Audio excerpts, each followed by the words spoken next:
Teacher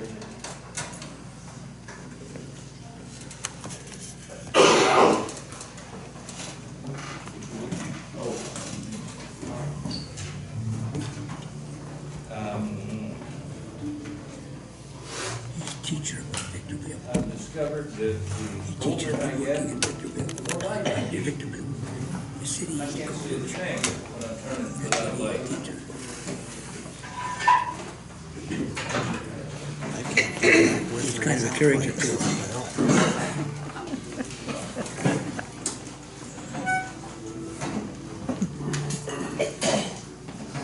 You need to stand up? You need to stand up? Haven't started talking yet.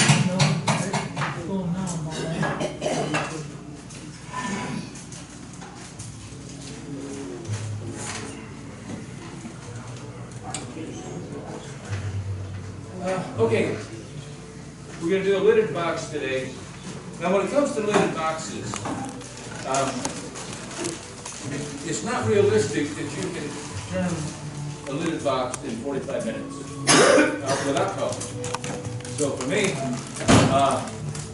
I did this 3 times at home last week, and each time I tried to do it faster, and I've got it down to 3.5 hours. No, I'm going to try a little hard to get it done in an hour, but to do that, I'm going to have to do it really, really fast. We'll have a time at the end for questions.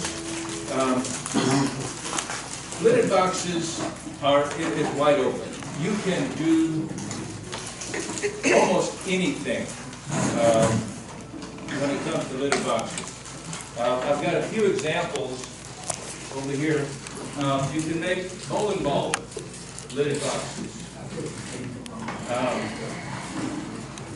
This one is a ring box.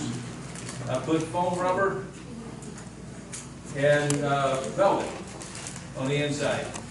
So there's all kinds of different things you can do. I've been working on making them bigger. Now, to have the tight friction fit lid, you're limited to size. It's got to be small enough that you can actually grab. But if you make one of these channel lids, then you can make the box as big as you want, and you still have a nice fitted lid. A lot of times you have contrasting grain, and you want to line up the grain. There's some tricks to that. Because when you make a box, you lose whatever amount you use for your lip. So there are times when it's very difficult to get the grain to line up. This one had a lot of really nice grain in it. So I wanted to keep it lined up really, really well. So instead of using part of this wood to make that lip, I cut it off and I put a recess on both of them. And then I turned a separate ring and I dropped that into the recess in the base. And that provides my lip. So this one, even though the grain is buried all the way around it, this one gets a very good matchup. Because I only lost the 16th of an inch for the curve of the bandsaw blade. Did you actually make a disc and then glue it in and then turn out the center? You just turn, a disc is good a word as any, and it just drops in a slot in the base, and that provides your lip. I've done some really weird things. I have a thing about magnets. So I wanted to do different things with a magnetic base. So this one, I just put a magnet in the center. Don't try it.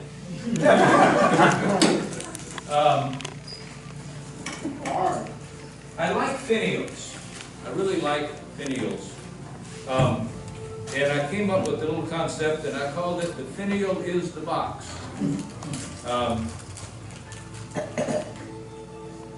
I also have a thing with O-rings. I was gonna ask about that. I love O-rings. So I figured, why don't I make a box with an O-ring seal? And I did. Don't try it. It is not worth it.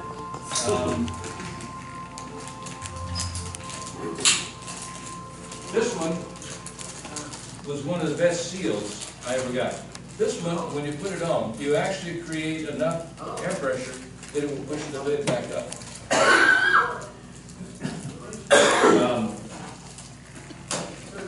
This one, since we're doing tops for the challenge, this is a top. It's a regular spin top. And ask yourself, why does he bring a spin top to a box demo? Because technically, it's a lidded box.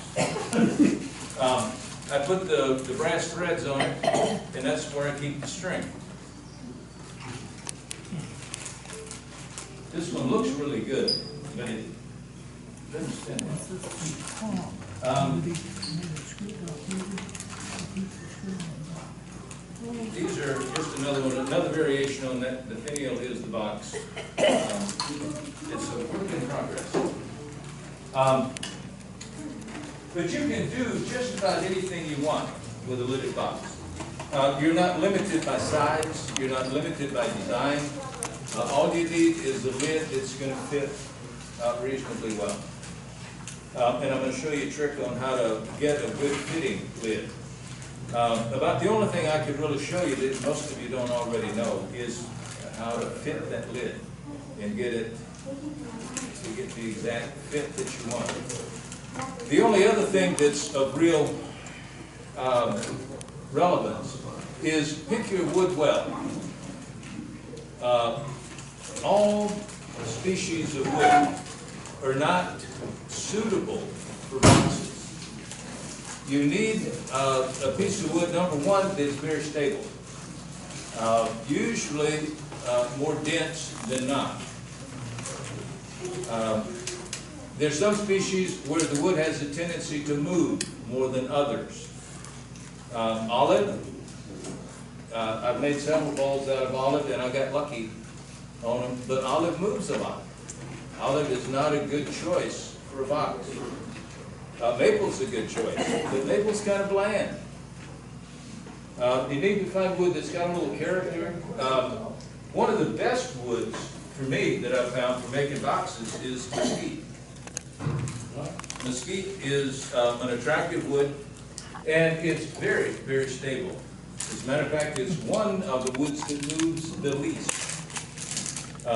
It's not easy to come by, but you can. This is elm.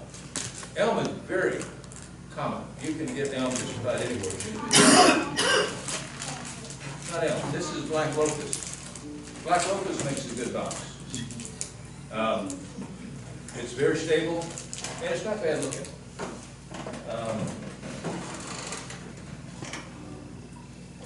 But that's your prime consideration, because you want to be able to maintain that fit. Once you get the fit, if that box moves, then it's going to destroy your fit. So just be real careful what woods you pick. I'm going to show you a fairly simple box. And then next month we'll have lots of people bring in lots of different, that's what you guys are best at, is thinking outside the box. So you're supposed to laugh at that one. Come on. Okay, we'll get rolling. I don't have a lot of time, so I am going to have to go pretty quick. And I give you my standard disclaimer. When you take a sharp piece of steel and put it on a spinning piece of wood in front of 30 or 40 people, there are 3 and only 3 possible outcomes. And 2 of them are bad. So we'll see how it goes today.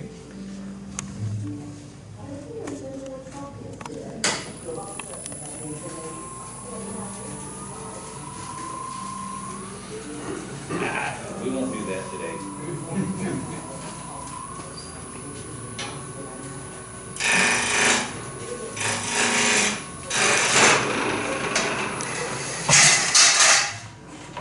Well, the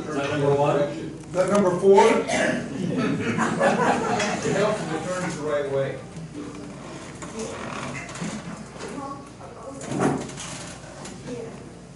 That might help. Oh, look at that.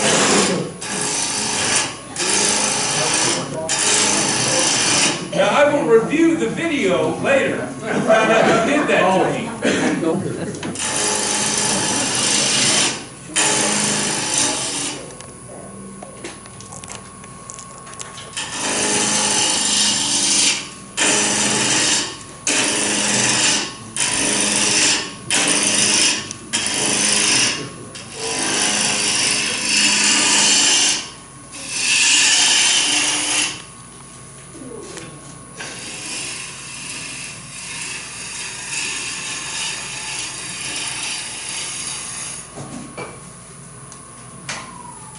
You know, rotational direction checking was question number 9.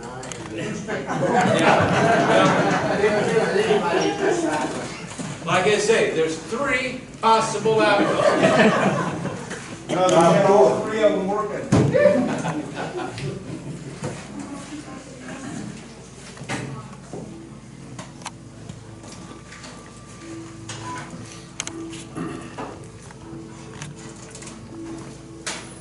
Now all I'm going to do is just square up the end.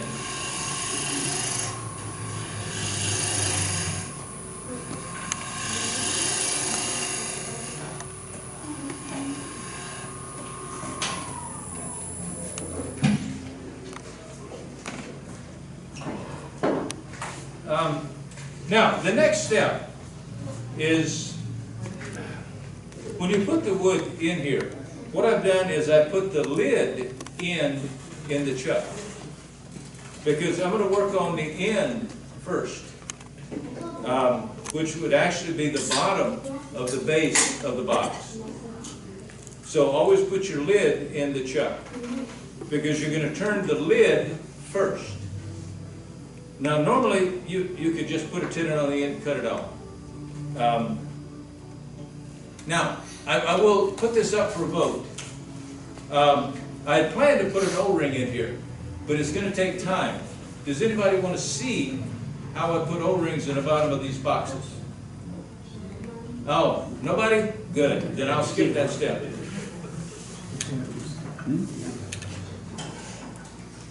I thought you put an O-ring in all the boxes. I put an O-ring in most of them. I put an O-ring in almost everything. But I'm still going to have to put a tenon on it.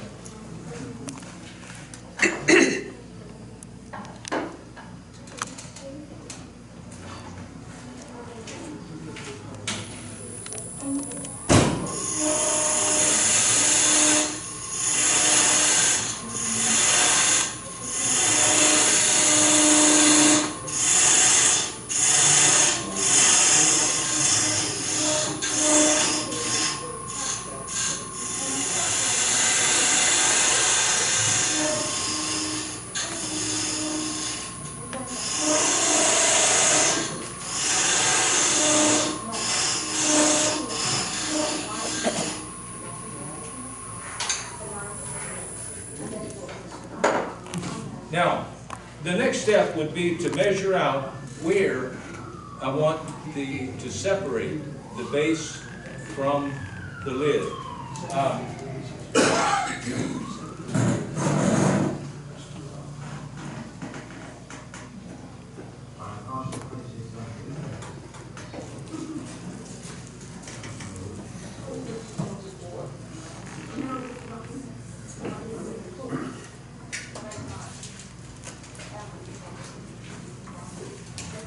So we'll just make your mark.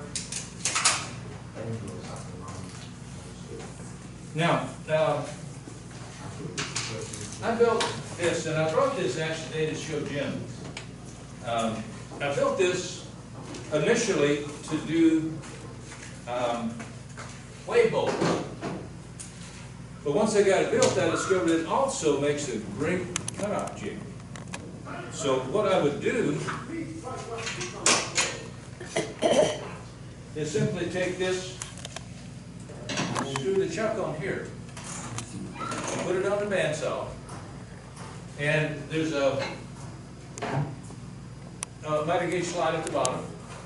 I just put it in the miter gauge on the bandsaw with that screwed on. And then I just simply slide it through. And it will cut it square and clean. And then if I take one of the screws out, it pivots. So I can run it through the blade on a radius. So it cuts the radius in a bowl if you want to do a wave bowl. I built it to do wave bowls, and I've never actually built one. I've used that very many times as a cutoff. Now, Have you ever had the threads on the chuck? Have you ever had it try to twist on you on the bandsaw? no, No. because it's locked down. It can't twist. It's got a lock screw on the top. But where the threads thread onto that? It threads all the adapter, way into the stop. Right, so are you tightening it with a wrench? It's hand tight, but I've never Okay. will try to come off. Yeah, just asking.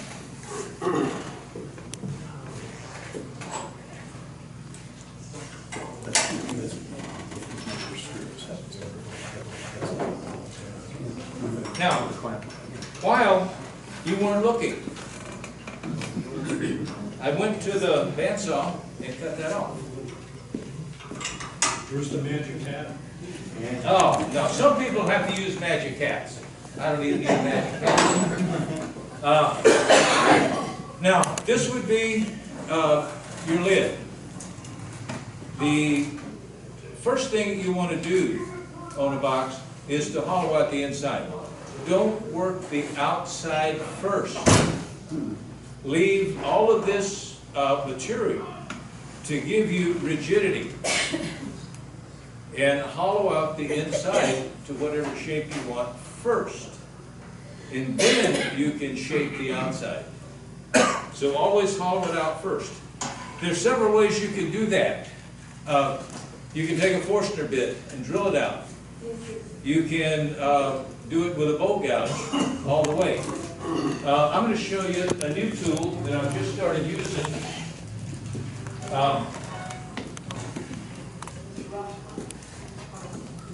It's a box core bit. It's a router bit. But you can get these as big as 2 inches in diameter. This particular one is 1 3/4, and it just cuts a... There we go. Probably can't see that. But it just cuts a perfect hemisphere. And we'll do that.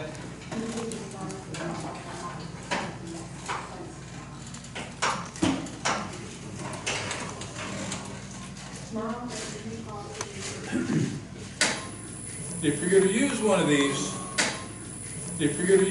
these, you have a sizable amount of bearing surface once you get in waves.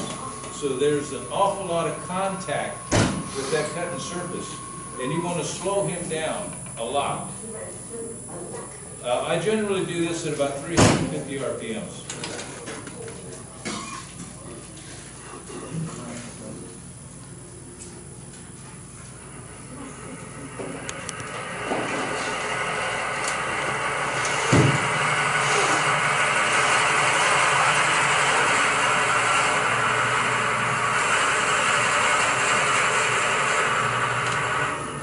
When you slow yours down? When you slow yours down? It usually doesn't jam up on me like that, but you want to watch it real close.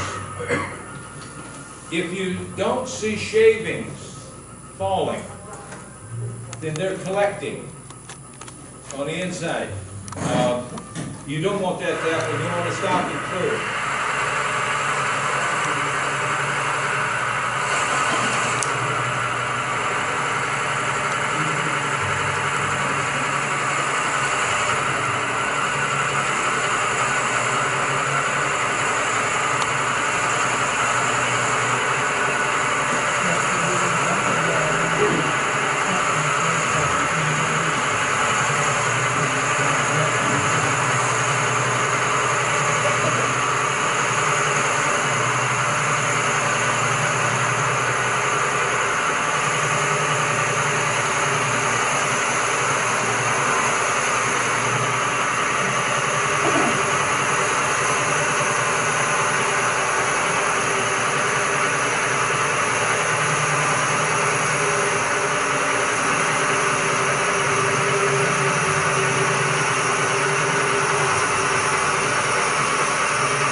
got a nice perfectly hemispherical hole for your lid.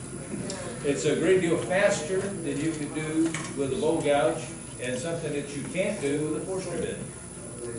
So,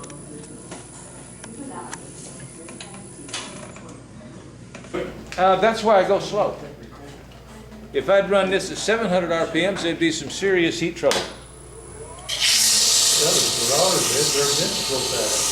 Yeah, but it's also, I tried it. There's a very good reason why I go at 300 RPMs. Are you using that instead of a Forstner bit because it gives you the finished? You pretty much get a finished hemisphere, which with a Forstner bit, the best you can do is to get a flat bottom, and you still have to deal with the little do-while-the-job in the front that makes that cute little hole. So with this one, you don't really have to deal with any of that.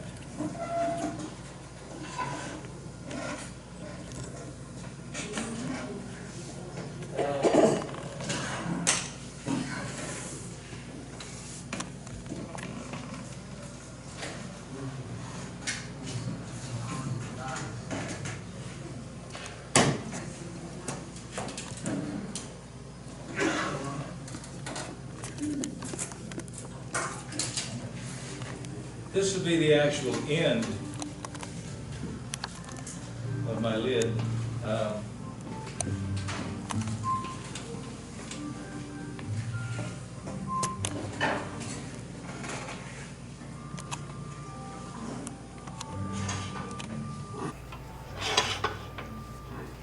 want to square up this edge.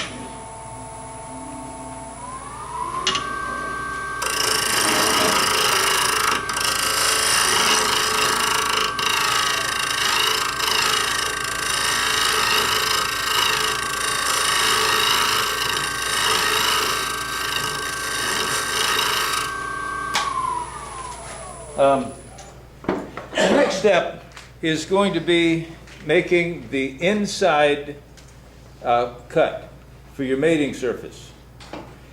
This has to be parallel, front to back. So if your diameter is, say, 2.5 inches at the front of that 1/4 inch groove, it must be 2 inches at the back.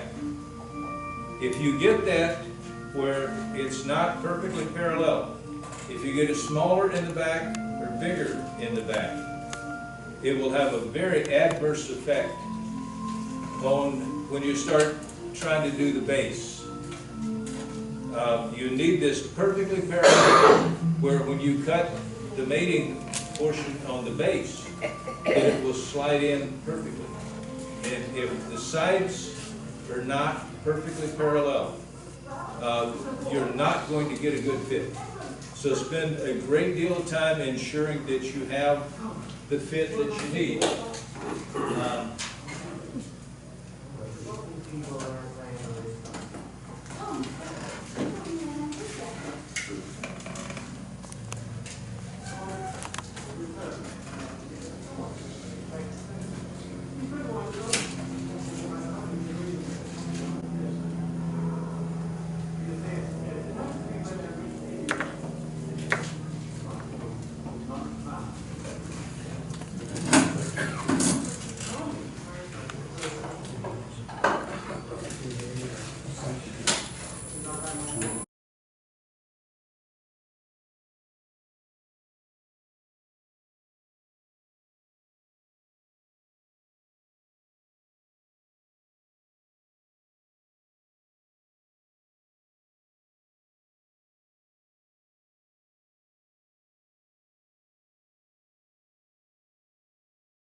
How deep are you going there? 1/4 inch. You don't have to go that deep.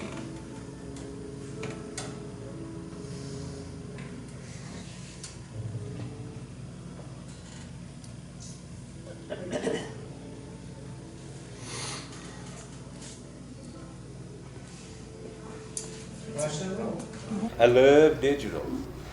And what this will allow you to do is to take a look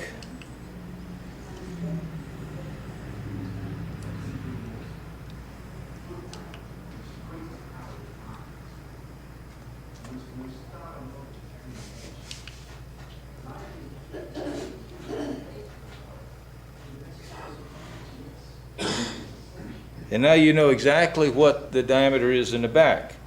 As you come to the front,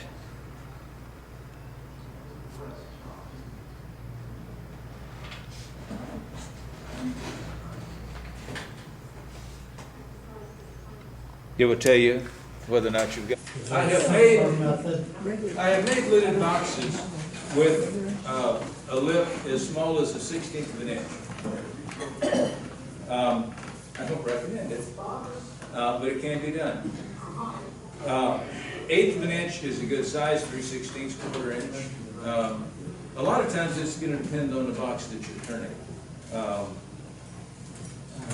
For this demonstration, we're going to use a 1/4 inch, but it's certainly not cast in stone. You don't have to have one that big. Now, we now have the recess that we want. We've got our depression. Now we need to shape the outside, I think. Let me consult my cheat sheet.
Now, I'm not going to take this all the way down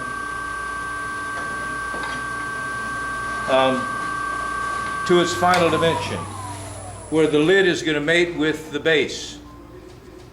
That contour is going to be established after the base is turned. What I'll do once the base is on here and turned, I will actually fit up the lid. Then when I want to shape that contour at the joint, I will actually put the lid on it, bring up the tailstock, hold it in place, and turn them both at the same time.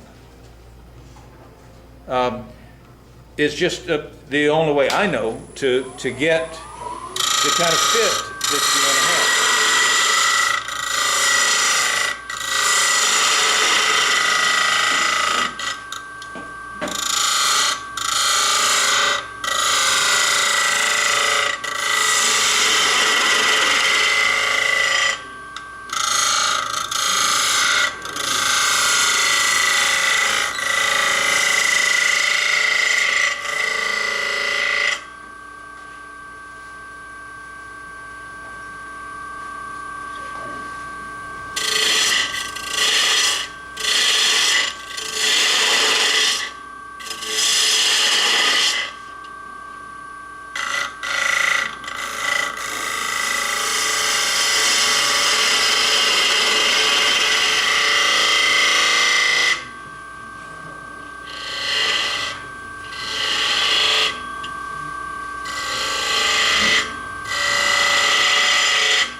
Remember, 3 possible outcomes. Is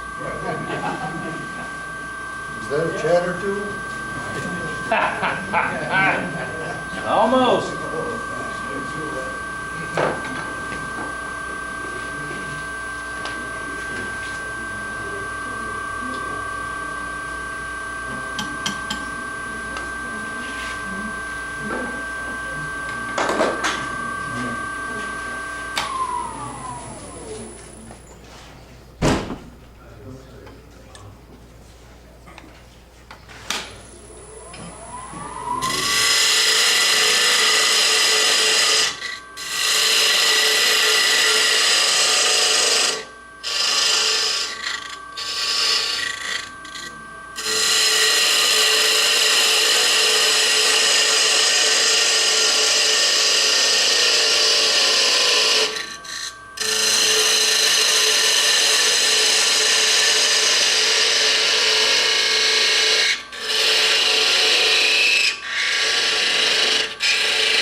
That's close enough.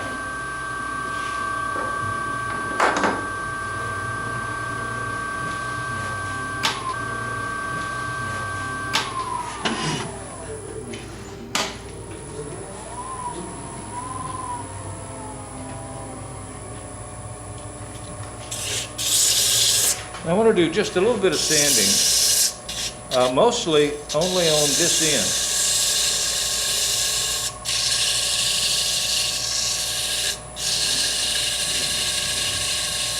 The only part of this that I really need to be almost completely finished is the top of that dome, because that's where I'm going to put the live center when I put the two together, and I won't be able to work here.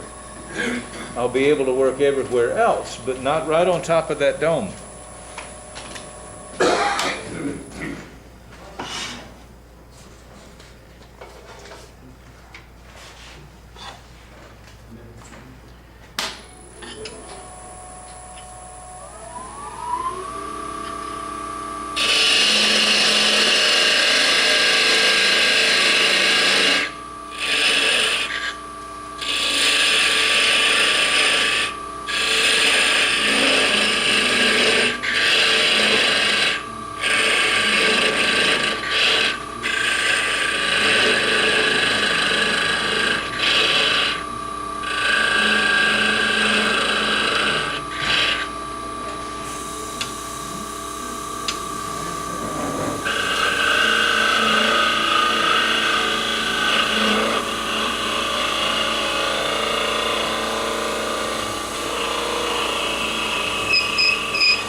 That was just the red.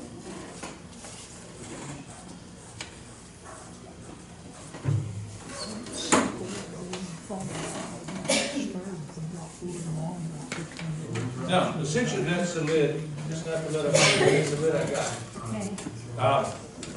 I've got my inside groove, and I know that that's perfectly parallel. So when I put the base on here, and I start checking it to fit, I'm gonna be able to get a fit that's gonna work for me.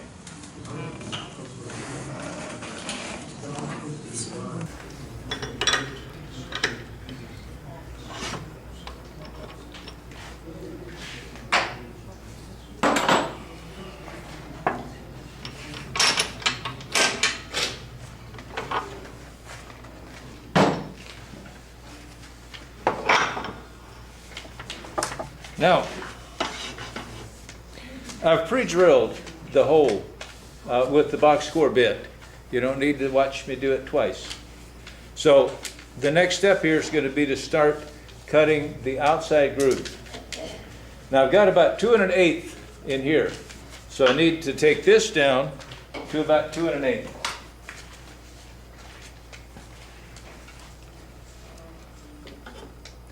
Now currently it's about 2 11/16. So we've got quite a ways to go.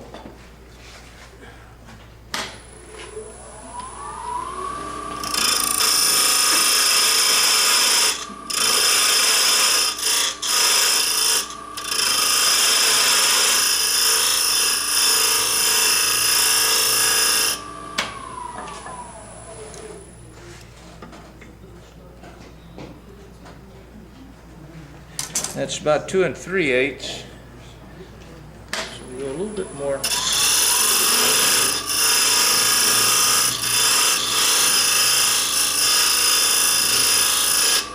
There is a real danger in going too far. Something very unique happens when you go too far. You get to start over. Box gets shorter. If you take this down too much, there is no recovery unless you have determined how to add wood back. I've never mastered that technique.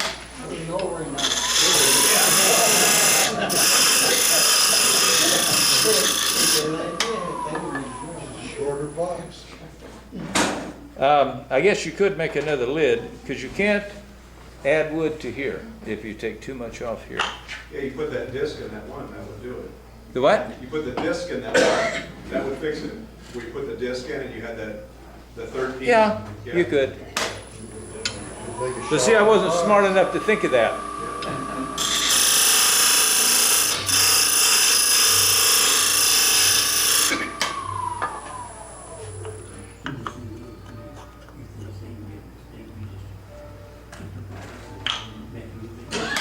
Now, it's a tedious thing.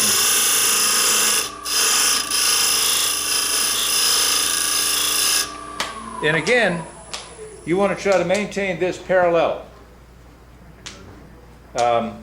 You can't have it, you don't dovetail this puppy. You want to keep this pretty much straight.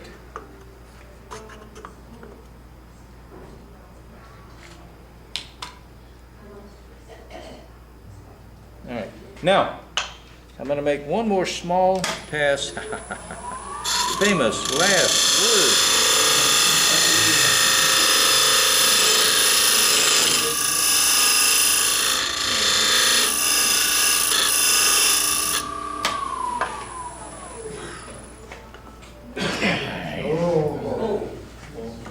All is not lost, just most of it.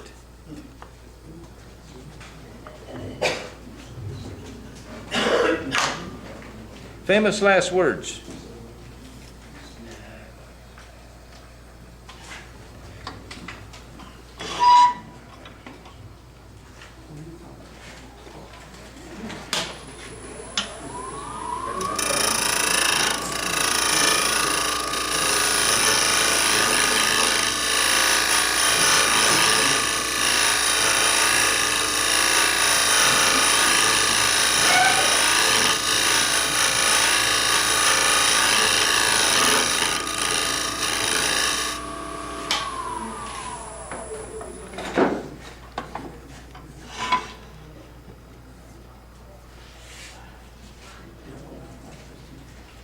But yes, for those of you that are wondering, me and Murphy are on a first name basis.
All right, now what I've done essentially is just move the shoulder down where I had more meat, and I now have the possibility of getting a good tight fit. Here's the trick I wanted to show you that I should have tried before I made that one last cut. If you will take the very end of this, put just a small bevel on it,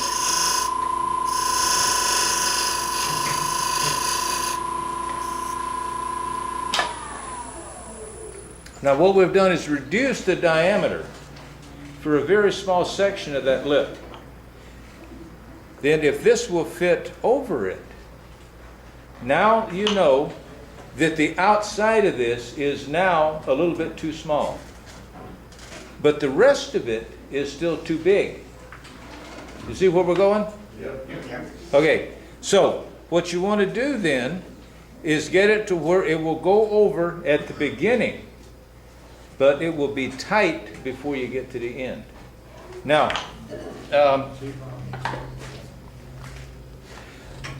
what I want to do now is put a little bit of a back cut at the very end. So essentially what I'm doing to this lip is I'm putting a hump in it. I've taken it off at the front. Now I'm going to take it off a little bit at the back. And that will leave just a little bit of a hump in the center that's still too big for the lid to fit over. Now what we're doing is cutting down the bearing surface between the lip, the lid and the base. By putting that hump, it's not touching at the very back, it's not touching at the front. It's only touching in the center. So you have a smaller bearing surface. And then once we get that, then we can take down the center, just shaving off a little bit at a time until we get the exact perfect fit we're looking for.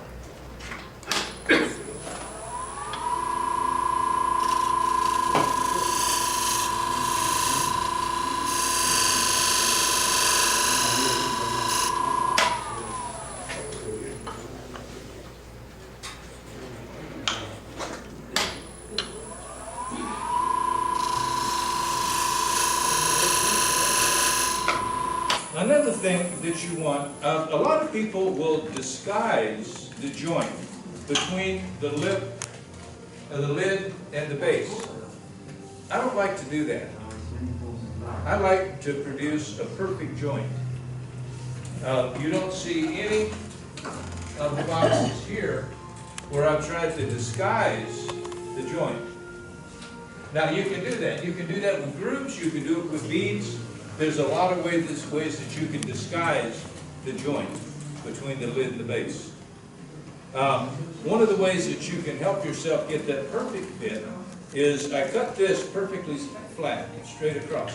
But on this one, what I'm going to do is start back at the body, and I'm going to undercut that to where, again, on the underside, there's going to be a gap. But it will help you get a perfect fit all the way around.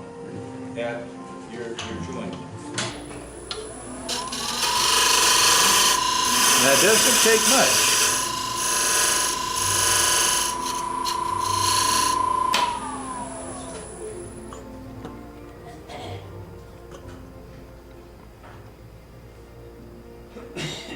Now, it's still a little bit too tight in the center. So what I'm going to do now is use the skew and just take off, just shaving just a tiny little bit off of that.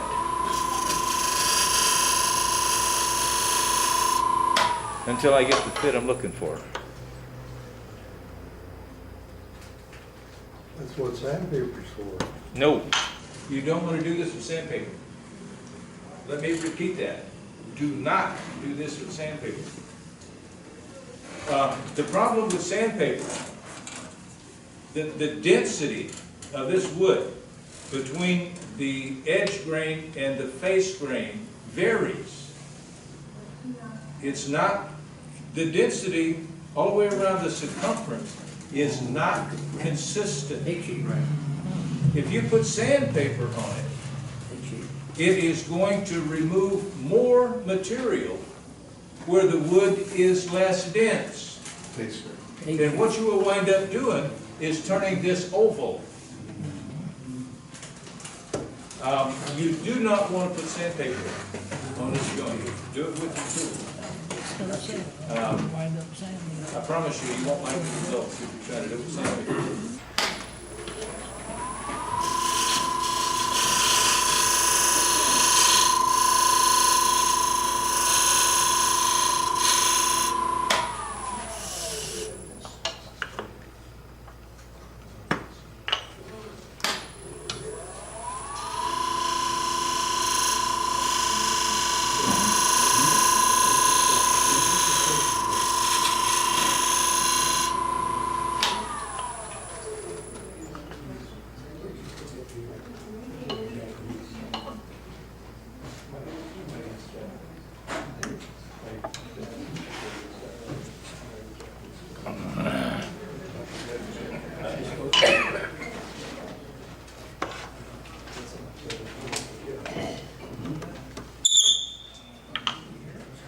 Now, the difference between a too tight fit and a too loose fit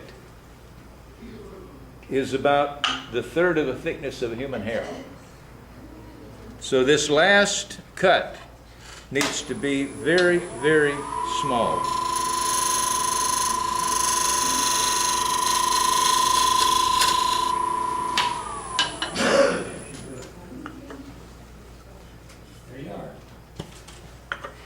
That's what you're looking for. You want a tight fit that goes when you take it off.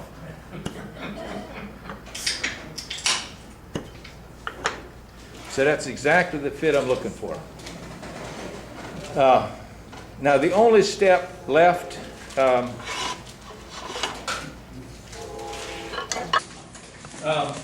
What I've done, it's nothing but one of those sorbet live centers with the cup. I've taken a piece of leather, I put some two-sided adhesive on the back, and I just stick it to the cup. You guys what?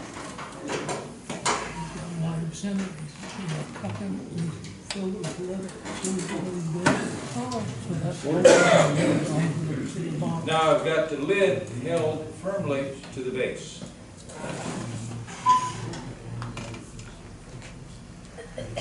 You have a light center? You have a light center? The center that is a light center. Mine is the 960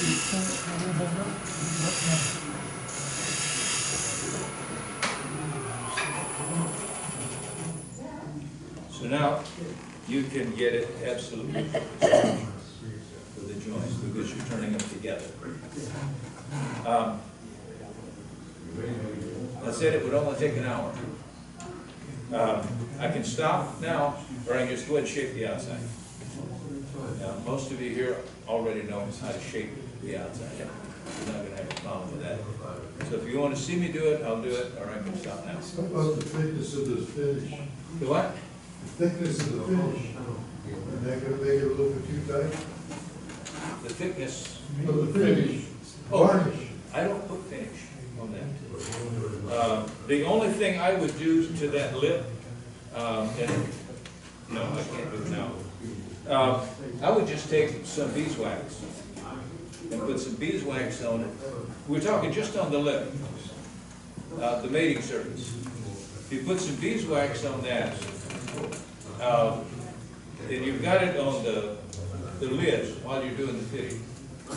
But yeah, if you put finish on this, it's gonna make it too tight again, because you'll be increasing the diameter. So I don't put a lot of finish. What you can do, if you wind up where you've made it too small, now you can put some finish to bring it back up to a good fit. So there's a lot of ways that you can cheat and overcome mistakes that you've made on it.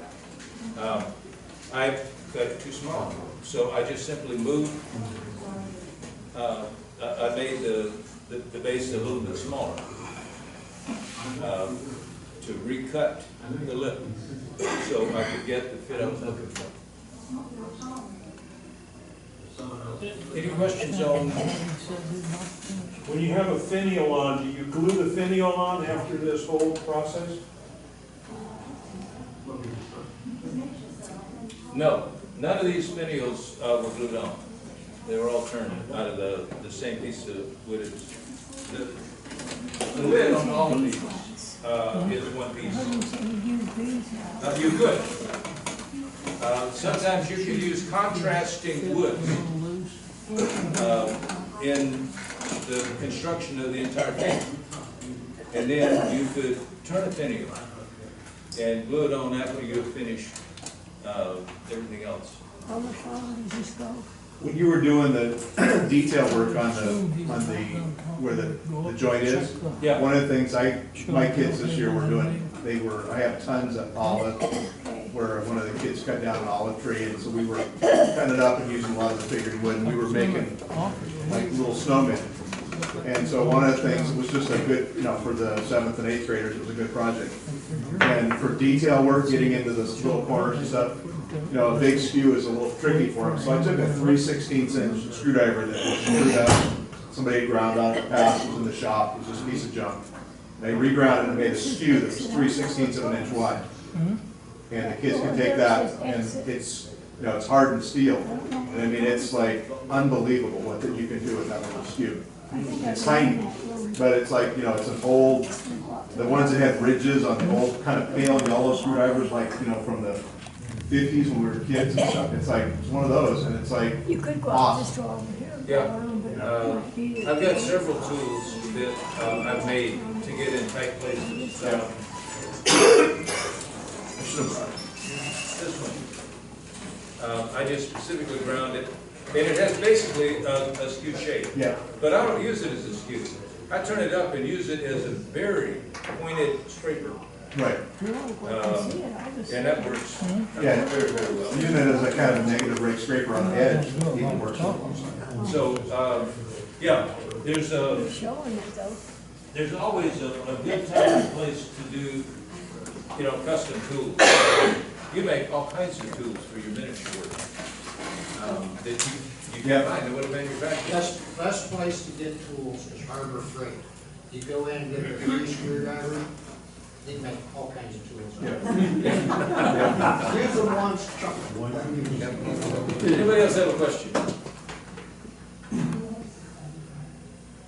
When you turn the lid, how do you keep the lid on to the base if you don't have a tailstock up to it? Oh, you don't.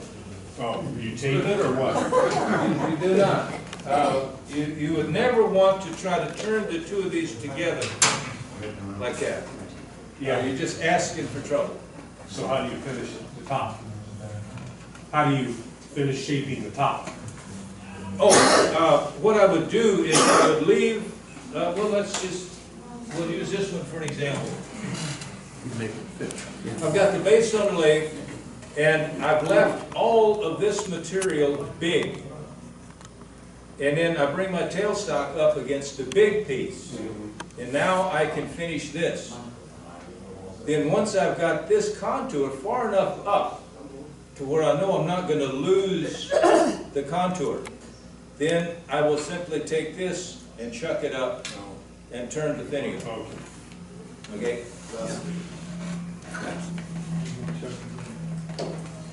Anything else? Last big chance, Darryl. Okay, I guess that's it then.